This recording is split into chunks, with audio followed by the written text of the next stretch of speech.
Good morning, everyone. Well, here's another lecture on something that you've really been doing right from class 1. It's nouns. Children, you've been doing nouns from a very early age, and in every class, you've touched upon the various aspects of nouns. You've done proper, common, and collective nouns in classes 2, 3, and 4. And now we're going to touch upon another aspect of nouns which are called abstract nouns. All right, so let's begin.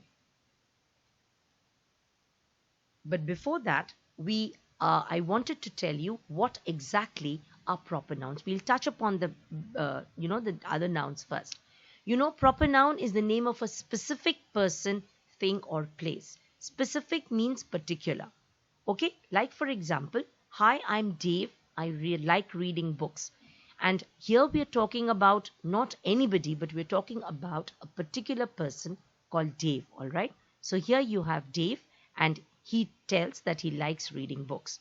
Another thing you need to understand about proper nouns is that it is capitalized no matter wherever it occurs in a sentence. Wherever. Like you see, Dave occurs in between, but here, of course, we capitalize them. Another aspect, you see, we always capitalize proper nouns, and proper nouns can be titles, can be names of streets, can be restaurants, can be names of people, store names, etc. Right? Let's move on. Next, we have about common nouns. What exactly is a common noun? Children, a common noun is not a name of a specific person. It's a name of a common thing. Like for example, if I talk about children, children is a name that I give to anybody. All of you are children. But when I call a specific person, right, for example, if I call out Jessica or if I call out Ria, there I am pinpointing or I'm talking about a specific girl or a specific boy. Take for another example, I live in a city. Like now you live in a city, right? City, children, is a common noun. Why? Because you're not giving any name. You live in a city. It can be any city. It's not the name of a specific city, right? So, what is a city? City is a common noun. Now, what is the proper noun for that? If you add a name to the city, for example, if I live in Delhi, here it becomes, or for example, I live in Noida. Here you are more specific because you are giving it a name. Okay? That is your common noun. And please understand, children, common nouns are not capitalized unless it begins, it's the first letter of the sentence. Okay? Let's move on. These are some additional examples of common nouns, as you can see. Another misconception that most of you have, children, I would like to clear here, that you think that, look at the table on animals over here, children, animals or even plants that you have. Usually you have a tendency to categorize elephants, cat, mouse, lizard, or for example your lily, lotus, rose, etc. to be proper nouns, but these are not. Why not? That I will take it up in a separate lecture and clear it up that why not. Just for now, you need to understand that elephants is a common noun because it is a common name given to a group of animals which look and behave the same way. They have a tusk, they have a trunk, they have a particular color, they are a particular size, etc. All of them are same. Take for example a rose. A rose, they may be of different colors, but they all belong to the same family. Hence, they are all common nouns. All right? Let's move on.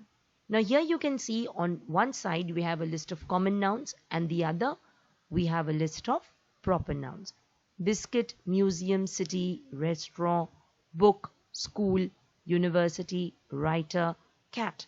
These are all common nouns because they are not specific, they are general names. Biscuit can be any biscuit. How do I then convert it into a proper noun? I convert it into a proper noun when I give it a name. For example, when I say Parle-G, then it becomes the name of a biscuit. Then it becomes a proper noun. Similarly, museum. I can talk about any museum. It's a common noun. But when I give it a name, like the National Museum, it then becomes a proper noun. I would like to draw your attention to the last example of this slide, children, cat. Now here, cat, why is cat a common noun? Children, cat is, I told you, is a kind of an animal which has whiskers, which looks, which is a furry animal, a tail with 4 legs, etc., a cute face. But why is it a common noun? Because they all, the cat variety, the family, they look the same. But then if cat is not a common noun, then what is a common noun, or what is a proper noun for that matter? Children, cat is a common noun. And if you would say that why it's not a proper noun, here I would like to say, children, see, whenever I give a name to a particular cat, look here, you see Garfield. All of you are very familiar with this particular cat, Garfield. Yeah, you've seen it in the comics. Yes. So when here, what am I doing? I'm giving a specific name to my cat. Okay. So when I give a specific name to my cat, then it becomes a proper noun. Okay. Right. Moving on to collective nouns. Now, what exactly are collective nouns? We need to understand. Okay. Collective nouns are the nouns which you give to a group of common nouns. Take, for example, the first example, children. Look here. An army of ants. Now, ants is a common noun. Ants is plural.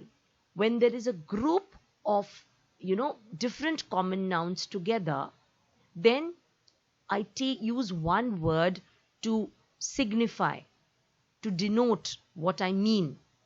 What happens is when I collect these turtles or eels or fish or children or spiders or, flowers, what happens when I bring them together into a bunch, into a collection? Then it becomes a collective noun. Right? Okay. The crowd of people waves at the movie star. Now you see here, people, children, is a common noun. On the other hand, crowd becomes a collective noun. Why? Because crowd signifies that there are not one but many people. Look at the next word. The class reads their books.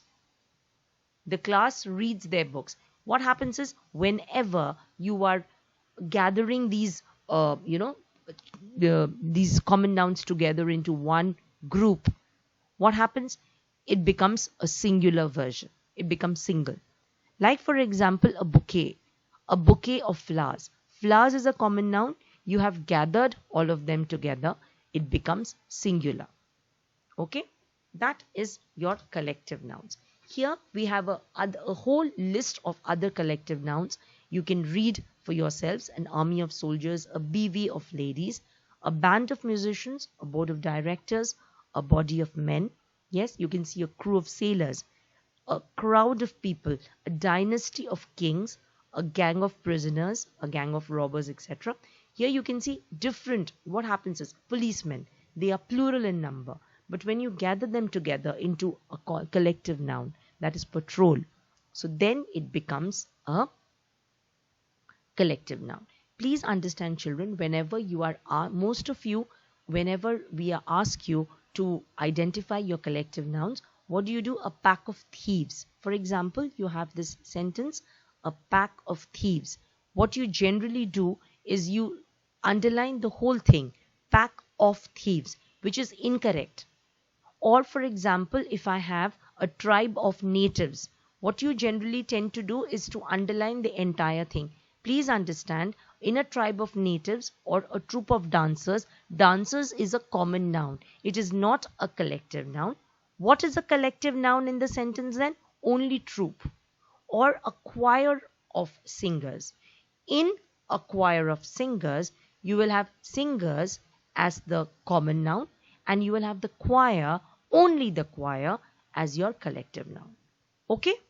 So this is all I had to tell you about the different kinds of nouns, that is common, proper and collective nouns. We'll take up abstract nouns in our next lecture. All right then, goodbye. Have a great day ahead.